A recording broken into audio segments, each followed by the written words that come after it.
मेरे साथ इस वक्त बातचीत करने के लिए मौजूद है अंकुर डोगरा जी, फॉर्मर एमएलए अशोक कुमार जी के बेटे। और आप जैसा कि आप सब जानते हैं कि जो रामबन के पन्नौत इलाके में एक कयामत, एक कहर जो है वो बरपा, और जिससे लोगों के कहीं मकानात डैमेज हुए, कहीं लोग जो है वो घरों से बेघर हुए। वहीं तेज बारिश के कारण जिला रामबन के अन्य इलाकों में भी मकानात जो है वो डैमेज हुए, लोगों के जो है वो घर तबाह हुए। कहीं नेशनल डिजास्टर तो कहीं NH 44 पर काम करने की वजह से लोगों के घर जो है वो तबाह हो गए। मेरे साथ बातचीत करने के लिए मौजूद है अंकुर डोगरा जी, इनसे बातचीत करने की कोशिश करेंगे। बहुत बहुत स्वागत है न्यूज़ इंडिया में। सवाल मेरी तरफ से ये रहेगा पहला कि जिस तरह से 24 तारीख का वो दिन, जिस दिन रामबन परनौत इलाके में करीबन 50 से 60 लोग जो है वो अब तक लैंड सिंकिंग की जद में आ चुके हैं, जहां नेचुरल डिजास्टर तो हुआ, लेकिन वहीं पर तेज बारिश के कारण या फिर फोर लाइन कटिंग की वजह से और भी अन्य इलाकों में, जिला रामबन के बाकी दीगर इलाकों में लोगों के घर जो है वो तबाह हुए हैं। क्या कुछ आप कहेंगे इस हवाले से?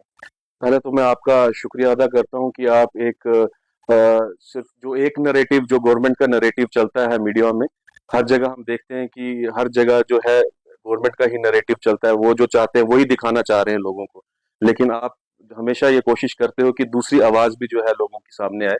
तो उसके लिए मैं आपको आपका बहुत बहुत शुक्रिया करता हूँ। और ये एक एथिकल कोड, एथिक्स भी है, मीडिया के एथिक्स भी होने चाहिए, इसमें मल्टीपल नैरेटिव्स होने चाहिए। तो अगर मैं परनौत की बात करूं, तो परनौत में जब ये हादसा हादसा हुआ, तो उसमें सबसे पहले अगर किसी ने सपोर्ट की उन लोगों की, वो वहां के लोकल्स थे। अगर वो लोकल्स वहां पे नहीं होते तो बहुत मुश्किलात का सामना उनको करना पड़ता। तो जितने भी लोकल्स थे मैं उनको सल्यूट करता हूँ। उसके बाद जो हमारी जो सिविल क्यूआरटी है, उनका बहुत बड़ा रोल रहा। सिविल क्यूआरटी ने जो है अपनी जान पे खेल के जो है वहां पे जो रेस्क्यू ऑपरेशंस किए। उसके बाद तमाम जो रामबन में हमारी एनजीओ है, चाहे वो हमदर्द है, चाहे वो उम्मीद है, और जिनका मुझे नाम भी नहीं पता, उन्होंने भी काफी जो है जो एवैक्यूएशन प्रोसेस था, जो मिटिगेशन प्रोसेस था, उसमें पूरी जो है उसमें उसमें उन्होंने सहयोग किया। और देखिए हमारे देश में क्या होता है कि जब भी कोई ऐसी त्रासदी आती है, तो हम एक ऐसा नैरेटिव यहाँ पे क्रिएट करते हैं। हम कहते हैं कि जी ये अल्लाह का कहर है, या ये ऊपर वाले भगवान का जो कहर है। वो तो है ही, सारी कुदरत जो आपको पता है वो ऊपर वाले की ही है कुदरत। लेकिन इसमें इंसान की भी बहुत बड़ी रिस्पॉन्सिबिलिटी है। अब इंसान ने जो अपनी मशीनरी बना के रखी है, जैसे हमारी गवर्नमेंट एक मशीनरी है, तो गवर्नमेंट का भी पूरा फर्ज बनता है कि ये जब भी ऐसी त्रासदी हो, तो उसमें पहले से ही, मैं कहता हूँ, हम त्रासदी होने के बाद एक्ट करते हैं। मैं एग्जांपल देना चाहूंगा जर्मनी का, मैं एग्जांपल देना चाहूंगा जापान का, और बड़ी बड़ी जो विकसित जो देश हैं, उनका जो इवैक्यूएशन प्रोसेस होता है वो पहले होता है। उनमें अर्ली वार्निंग सिस्टम्स होते हैं। उन्होंने पूरी जो है रिस्क हजार्ड मैपिंग की होती है, और उनको पहले ही पता होता है कि ये त्रासदी अगर जो है, अब देखो अर्थक्वेक हो गया या कोई ऐसी त्रासदी होगी जिसमें फ्रैक्शन ऑफ सेकंड्स में कुछ हो जाता है, उसमें हम कुछ नहीं कर सकते। लेकिन उन्होंने उसके लिए भी सिस्टम्स, हमने आजकल इतनी ज्यादा टेक्नोलॉजी है, आप देख सकते हो कि हमारे पास लैंड सेट टाइप की सैटेलाइट्स हैं ऊपर, वो 24/7 जो है वो अर्थ को मॉनिटर कर रही होती हैं। तो मैं कहना चाहूंगा कि गवर्नमेंट की तरफ से हम इस चीज में क्यों पीछे हैं आज? हमारा ध्यान क्यों नहीं है, क्यों नहीं हमारा जो बजट है इन चीजों में, क्यों नहीं हम जो है पैसा डाल रहे हैं? क्योंकि ये बहुत जरूरी है, यहाँ पे लोगों की जान खतरे में है। तो अगर मैं हिमालयन बेल्ट की बात करूं, आज पूरा Himalayan belt, not only Ramban but the entire Himalayan belt जो है, वो जो पूरा माउंटेन इन्वायरमेंट है, वो आज पूरे रिस्क पे है। क्योंकि बहुत जो साइंटिस्ट हैं, बड़े बड़े जो वर्ल्ड के साइंटिस्ट हैं, वो साफ साफ कहते हैं कि जब क्लाइमेट चेंज होगा, तो सबसे ज्यादा जो इम्पैक्ट होगा वो माउंटेन्स पे होगा।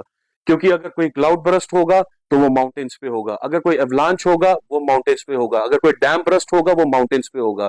और मैं कहना चाहूंगा कि जो माउंटेन्स हैं और प्लेन्स हैं, इन दोनों के बीच में लिंक है। ये मत सोचिए प्लेन्स वाले जो लोग हैं वहां पे, जो बड़े बड़े लीडर प्लेन में दिल्ली में बैठे रहते हैं, ये मत सोचिए कि आपके ऊपर इंपैक्ट नहीं पड़ेगा। आपके ऊपर भी पड़ेगा, क्योंकि there is a direct link between mountains and the plains. ठीक है, high land low land linkage जिसको कहते हैं। तो आपके ऊपर भी इंपैक्ट पड़ने वाला है। तो मैं कहना चाहूंगा सेंटर गवर्नमेंट से, और जितनी भी जो बड़ी बड़ी हायर अथॉरिटीज है, मैं उनसे कहना चाहूंगा कि प्लीज आप इस पे जो है एक अलग से कमेटी फ्रेम कीजिए। ठीक है, उसमें जितने भी साइंटिस्ट हैं, उन एक्सपर्ट्स हैं, उनको उसमें डालिए, और लोकल्स को भी डालिए, जो लोकल रिप्रेजेंटेटिव्स हैं उनको भी वहां पे उसमें शामिल कीजिए, और जो लोकल एक्सपर्ट, क्योंकि लोकल का नॉलेज लेना भी बहुत जरूरी है। साइंटिस्ट तो ऊपर से रिसर्च पेपर लिख लेते हैं, बिल्कुल लेकिन लोकल्स का जब तक आप परसेप्शन नहीं लोगे हिमालयस को लेके, जो हिमालयस में जो भी चीजें जो आज चेंज हो रही है, जैसे आप देख रहे हो कि रेनफॉल जो प्रेसिपिटेशन पैटर्न्स है वो चेंज हो रहे हैं। कब ये जो बारिश आज आप देख रहे हो, ये अप्रैल के मई के महीने में ऐसी बारिश पहले कभी नहीं हुई थी। बारिश होती थी 7-7 8-8 दिन बारिश होती थी यहाँ पे, लेकिन ऐसा इम्पैक्ट नहीं होता था। वो इसलिए नहीं होता था क्योंकि सीजनल होता था सारा कुछ। तो अगर कोई एक पत्थर का घर वो टूट गया है, वो पत्थर का घर है, एक फिजिकल एस्पेक्ट मत देखिए उसको, उसमें लोगों के जो है इमोशंस उसके साथ अटैच है। उन्होंने उन्होंने मतलब उनके बुजुर्गों ने वो जमीन को सींचा हुआ था, उस वो एग्रीकल्चर लैंड उन्होंने बनाई थी, वो अखरोट के अनुकूल दरख्त जी, लगाए थे। मुझे ये बताइए हाँ, कि वक्ती तौर इंतजामिया ने उन्हें जो है वो रिहेबिलिटेट तो किया है, जी लेकिन जिन लोगों की लैंड गई, जिन लोगों के मकानात गए, जिन लोगों के जो इमोशन जो उनके अटैच थे उनके साथ, बिल्कुल वो सब गए। बिल्कुल। क्या रिहेबिलिटेट वक्ती तौर करना या फिर परमानेंट करना चाहिए था? सरकार को, एडमिनिस्ट्रेशन को सोचना चाहिए था, लेकिन अभी तक इस प्रकार का कोई भी खास इंफॉर्मेशन नहीं है। देखो मैं यही बात कह रहा हूँ कि अगर हमें इस चीज का पहले से पता होता तो ये कितना अच्छा होता हमारे लिए। ठीक है, तो एक तो हम इन चीजों को बचा सकते थे, कोई रिटेनिंग वॉल नीचे दे सकते थे, या कोई बड़ा ऐसा जो है कुछ ना कुछ जो है समाधान इसका निकाल सकते थे। एक तो हम पहले नहीं प्रिपेयर्ड थे, होने के बाद भी हम प्रिपेयर्ड नहीं है, क्योंकि मिटिगेशन प्रोसेस और रेस्क्यू ऑपरेशन जो है वो काफी लेट हुआ। बहुत सारे लोगों का सामान जो था, करोड़ों का सामान जो था वो चला गया, वो लॉस हो गया, वो वापस नहीं आ सकता, वो रिकवर नहीं हो सकता। और जो इमोशनल अटैचमेंट था लोगों का उस जमीन के साथ, वो भी चला गया, वो भी वापस नहीं आ सकता। तो अभी इस वक्त पे हम देखें तो अभी मैं कहता हूं कि सरकार का होना, अगर सरकार सही में सरकार जो है सरकार होती लोगों के लिए काम करने के लिए, अगर वो है, तो उन लोगों का जितना नुकसान हुआ है वो नुकसान, किसी का अगर 50 लाख का नुकसान हुआ है उसको 50 लाख मिलना चाहिए, अगर किसी का 10 लाख का नुकसान हुआ उसको 10 लाख मिलना चाहिए। और दूसरा, उनको रहने के लिए आशियाना मिलना चाहिए, और कम से कम एक फैमिली मेंबर जो है उसमें, अगर गवर्नमेंट जॉब उसको नहीं मिल सकती तो प्राइवेट जॉब, बहुत सारी कंपनीज यहाँ पे हैं, वहां पे उनको प्राइवेट जॉब मिल सके, ताकि वो जो है अपना रोजाना जो है अपना जो लाइवलीहुड है उसको वो सस्टेन कर सके। ये बहुत जरूरी है। अगर हम नेशनल हाईवे के ऊपर जाते हैं, जो फोर लाइनिंग का काम चल रहा है, जिसकी वजह से इन बारिश के दिनों में कई लोगों के घर तबाह हुए हैं। अगर जम्मू श्रीनगर हाईवे के ऊपर आप देखेंगे, रामबन से लेकर बनिहाल तक जो घर हाईवे के आसपास है, उन हाईवेज के आसपास जो घर इस वक्त लोगों के हैं वो भी तबाह हो चुके हैं। कहीं ना कहीं लोगों का ये मानना है कि नेशनल हाईवे पर जो कटिंग फोर लाइन की गई है, जो इंजीनियर लोग वहां पर थे उनकी लापरवाही की वजह से, और जो कॉन्ट्रैक्टर सबलेट पर काम लेते हैं उनकी वजह से जो है वो लोगों के घर इस वक्त तबाह देखने को मिल रहे हैं। किस नजर से आप इसको देखते हैं? क्या वाकई में फोर लाइन कटिंग की वजह से आप भी उन्हें कसूरवार मानते हैं? देखो मैं तो साफ साफ बोलता हूँ, आज आपके सामने नहीं बोल रहा, पिछले 2 साल से 3 साल से चला रहा हूँ, जब से ये ट्रेजेडीज होना शुरू हुई थी। तो मैं साफ साफ कहता हूँ कि इसके लिए जो रिस्पॉन्सिबल है वो नेशनल हाईवे है, नेशनल हाईवे अथॉरिटी जो है वो रिस्पॉन्सिबल है। वो नेशनल हाईवे अथॉरिटी जो है वो एक गवर्नमेंट की एजेंसी है। तो गवर्नमेंट की एजेंसी, अगर जो गवर्नमेंट की एजेंसी का काम होता है लोगों के हित में काम करना, ना कि उनके अगेंस्ट काम करना। देखो हम डेवलपमेंट के अगेंस्ट नहीं है, लेकिन development at the cost of people's life, उनकी लाइवलीहुड को खराब करना, उनकी जमीनों को उजाड़ना, ऐसी डेवलपमेंट का हमने अचार डालना है? आप खुद मुझे बताइए, ऐसी डेवलपमेंट कौन चाहेगा ऐसी डेवलपमेंट हो? ये देखो स्ट्रेटेजिक रोड था, हम चाहते हैं कि ये स्ट्रेटेजिक रोड जो है नेशनल हाईवे 44 जो है, ये आपको सबको पता है, ये जो है नेशनल स्ट्रेटेजिक रोड है, बहुत ही ज्यादा स्ट्रेटेजिक रोड है। ये जम्मू को, रेस्ट वाइल इंडिया को कश्मीर से और आगे लद्दाख को कनेक्ट करता है।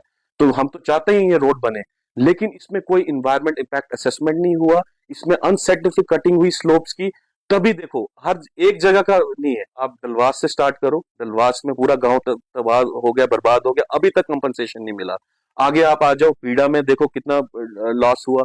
उसके बाद आप आगे आ जाओ चंद्रकोट के आसपास, देखो आप थनाड़ी में पूरा गांव खत्म हो गया। उसके बाद आप आगे आ जाओ, नेरा पूरा खत्म हो गया, ऊपर से करोल में भी कुछ कुछ क्रैक्स, करोल में और नेरा में ऊपर क्रैक्स डेवलप हो गए। आप बनिहाल तक चलते जाओ, आपको हर जगह जो है इनके ऊपर जो स्लोप की कटिंग हुई है, इनके ऊपर जो घर है वो सारे के सारे डैमेज है। तो इसका क्या कॉज है? इसका कॉज यही है कि इन्होंने अनसाइंटिफिक तरीके से डेवलपमेंट किया।